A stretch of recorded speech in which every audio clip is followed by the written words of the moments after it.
करते जाएं। Hallelujah. Prophetic word का टाइम होगा 2024 के लिए। आमीन। ये प्रोफेटिक वर्ड 2024 के लिए मैं देने जा रहा हूं, जो विश्व के ऊपर होगी, जो पूरे इंडिया और पूरे वर्ल्ड के लिए होगी। तो प्रार्थना के साथ जब मैं था, परमेश्वर की आत्मा ने मुझे बोलना शुरू किया, मैं लिखना शुरू किया, और भविष्यवाणियों को अब आप सुनने जा रहे हैं। Hallelujah, hallelujah, praise the Lord, आमीन, हालेलुया, प्रेज द लॉर्ड। पहली भविष्यवाणी जो प्रभु ने मुझे दी, पहली भविष्यवाणी है, आकाश में यीशु मसीह का रूप प्रतिबिंब बनेगा इस साल। हालेलुया।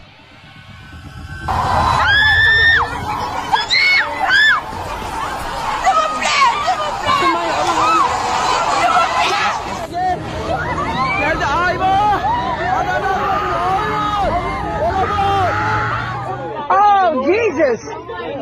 Yes!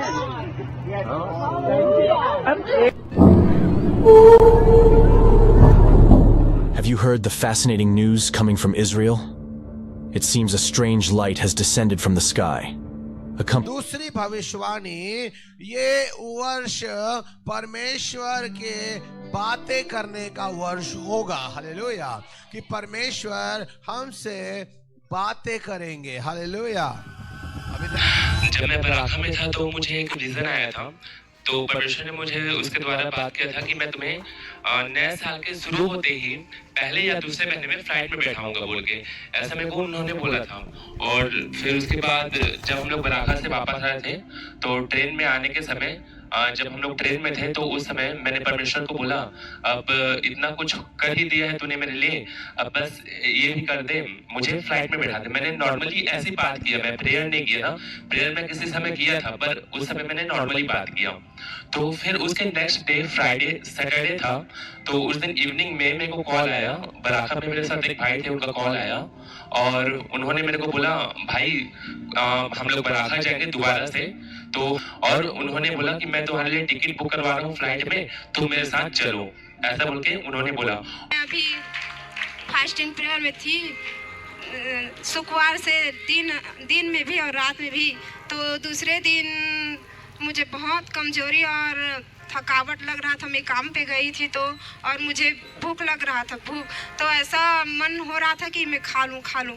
फिर प्रभु का वचन याद आया, परमेश्वर जब 40 दिन और 40 रात उपवास था, तो शैतान उससे आकर परखा, तो परमेश्वर ने कहा, मनुष्य केवल रोटी से नहीं परंतु परमेश्वर के वचन से जो उसके मुंह से निकलता है जीवित रहेगा। तो मैं भी वही वचन को बोली और मुझे बल और ताकत और हिम्मत मिला और मैं उपवास को कर सकी पूरे दिन।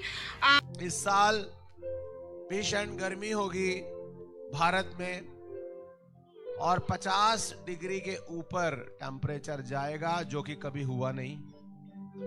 और इस साल 2024 में चिड़िया उड़ते हुए गिरेंगी नीचे, क्योंकि इतनी ज्यादा गर्मी का समय होगा कि पक्षी जीवित नहीं रह पाएंगे।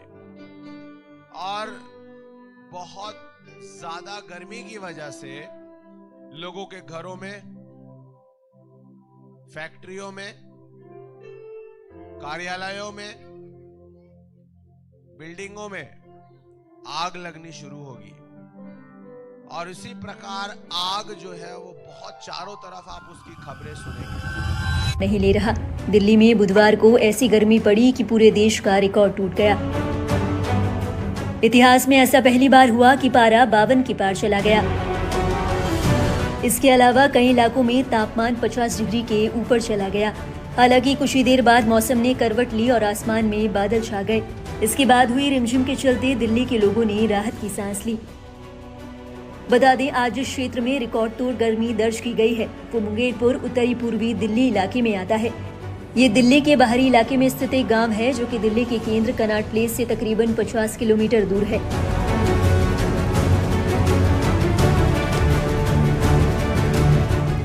दोपहर तकरीबन 2:30 पर यह तापमान दर्ज किया गया है। देश भर में पड़ रही गर्मी का पारा दिन ब दिन बढ़ता चला जा रहा है। राजस्थान के फलोदी में तापमान 50 डिग्री के पार पहुंच गया, जो इस साल देश में दर्ज किया गया सबसे अधिक तापमान है। हालात ये हैं कि भीषण गर्मी से न दिन में चैन मिल रहा है और न ही रात में। आग उगलते सूरज के प्रकोप को देखते हुए मौसम विभाग ने भी सीवियर हीट वेव का रेड अलर्ट जारी किया है। इस समय उत्तर पश्चिम भारत और मध्य क्षेत्र के कुछ हिस्सों में प्रचंड गर्मी का प्रकोप देखने को मिल रहा है। नक्सल केसेस बढ़ जाएंगे इस साल। जो नक्सलाइट्स होंगे उनकी गतिविधियां इस साल बहुत ज्यादा बढ़ेंगी। आप नक्सल केसेस सुनेंगे ज्यादातर। और इस वक्त एक बहुत बड़ी खबर छत्तीसगढ़ से सामने आ रही है। छत्तीसगढ़ के दंतेवाड़ा में बड़ा नक्सली हमला हुआ है। हमले में 11 जवानों के शहीद होने की खबर सामने आ रही है। नक्सलियों ने पुलिस गाड़ी को विस्फोट के जरिए उड़ा दिया। ये बड़ी खबर इस वक्त सामने आ रही है। 10 डीआरजी जवान और एक ड्राइवर शहीद हो गए हैं। दंतेवाड़ा के अरनपुर में ये नक्सली हमला हुआ है। ग्लेशियर जो होते हैं, बर्फ, वो पिघल जाएंगे और इतनी तेजी से पिघलेंगे कि पूरा जो एटमॉस्फेयर है वो चेंज हो जाएगा। बहुत तेजी से बर्फ पिघल जाएंगे। ग्लेशियर्स पिघल रहे हैं जो भविष्य में खतरे का अलार्म भी बजा रहे हैं। ग्लेशियर्स के पिघलने से पहाड़ों पर आपदा आने की आशंकाएं बढ़ गई हैं और ग्लेशियर्स के पिघलने से भविष्य में क्या क्या खतरे सामने आ सकते हैं, इस रिपोर्ट में आपको दिखाते हैं। पिघल रहे ग्लेशियर, मानवता पर संकट।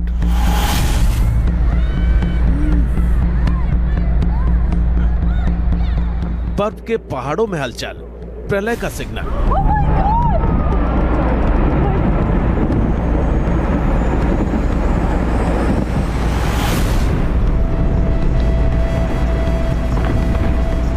ग्लोबल वार्मिंग का असर, प्राकृतिक आपदाओं का डर।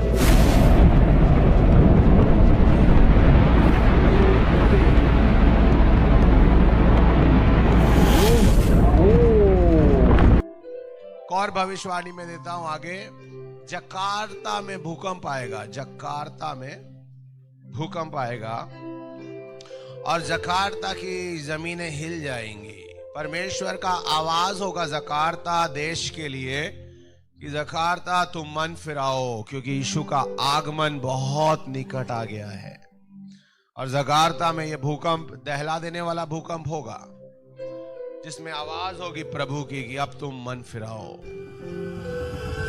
वक्त इंडोनेशिया से एक बहुत बड़ी खबर आई है। इंडोनेशिया की राजधानी जकार्ता में भूकंप ने जबरदस्त तबाही मचाई है। 5.6 तीव्रता के भूकंप के झटके आए हैं। आपको बता दें अब तक 44 लोगों की इसमें मौत हो गई है। 300 से ज्यादा लोग घायल हैं। लोगों ने भूकंप के झटके काफी देर तक महसूस किए। लोग दहशत में अपने घरों और दफ्तर से बाहर निकल आए। स्थानीय प्रशासन ने रेस्क्यू ऑपरेशन शुरू कर दिया है। तस्वीरें आपके सामने इंडोनेशिया की राजधानी जकार्ता की ये तस्वीरें आई हैं। आपको बता दें अब तक इस पूरे हादसे में 44 लोगों की मौत हो गई है। यहाँ पर तेज भूकंप के झटके महसूस किए गए हैं। रिक्टर स्केल पर इसकी जो तीव्रता थी 5.6 दर्ज की गई है।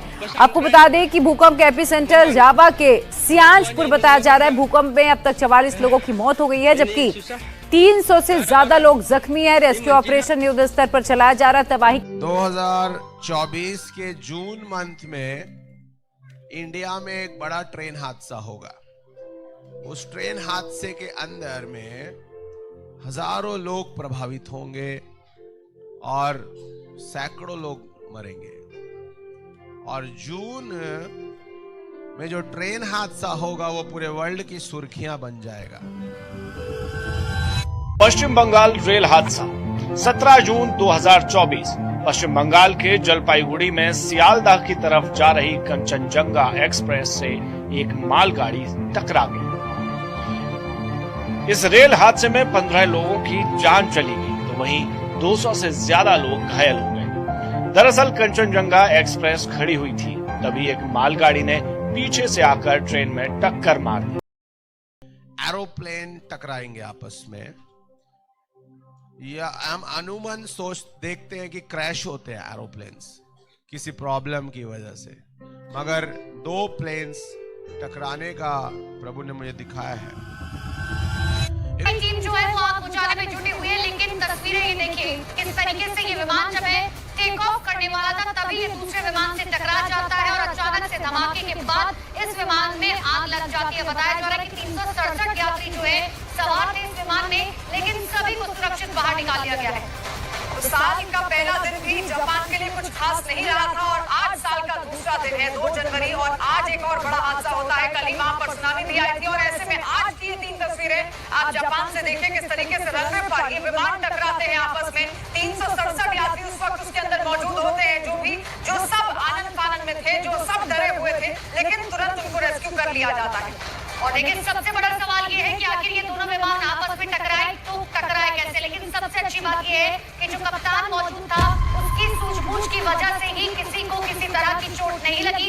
जरूर इस विमान में जो है टक्कर के बाद आग लग गई, लेकिन सबसे अच्छी बात यह है कि 367 यात्री जो सुरक्षित है फिलहाल। लेकिन अब तक updates in earlier with a big update coming in regarding casualties. Remember earlier we told you about a Japan Airplanes plane that had caught fire at the Tokyo airport.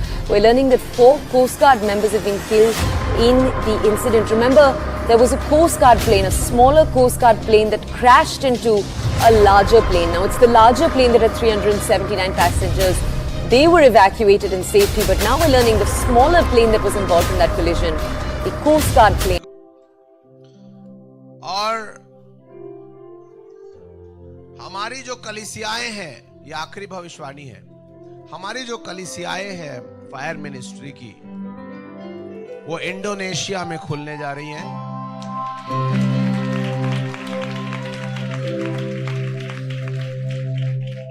America देश में खुलने जा रही है और 2024 में ऑस्ट्रेलिया में खुलने जा रही है और एक देश प्रभु ने बताया है कि हमारी सेवकाई श्रीलंका में भी खुलने जा रही है। इन देशों पर 2024 में हम पहुंचेंगे और फायर मिनिस्ट्री चर्चेस ग्रोथ करते जाएंगे। हालेलुया। शेयर करनी है जो बहुत बड़ी गवाही है। परमेश्वर का मैं धन्यवाद करता हूं कि अब हमारे पास में जो 340 चर्चेस थे इंडिया के अंदर, ये ऑफिशियली आज मैं अनाउंसमेंट कर रहा हूं फायर मिनिस्ट्री मेन चर्च और यूट्यूब पर कि हम लोग अब मोर देन 500 चर्चेस हो गए हैं। आमीन।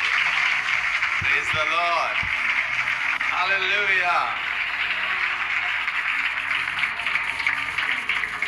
अब हमारे चर्चेस श्रीलंका में है, कनाडा में है, युगांडा में है, अब हमारे चर्चेस आयरलैंड में है, इंग्लैंड में है, हमारे चर्चेस कॉन्गो में है। आमीन। हालेलुया।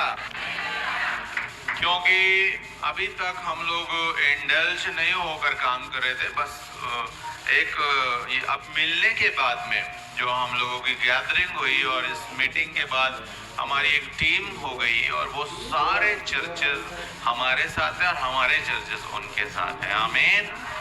परमेश्वर का धन्यवाद हो। अभी मैं ऑफिशियली अभी अनाउंस करता हूं कि हम लोग इंटरनेशनल चर्च हो चुके हैं। आमीन।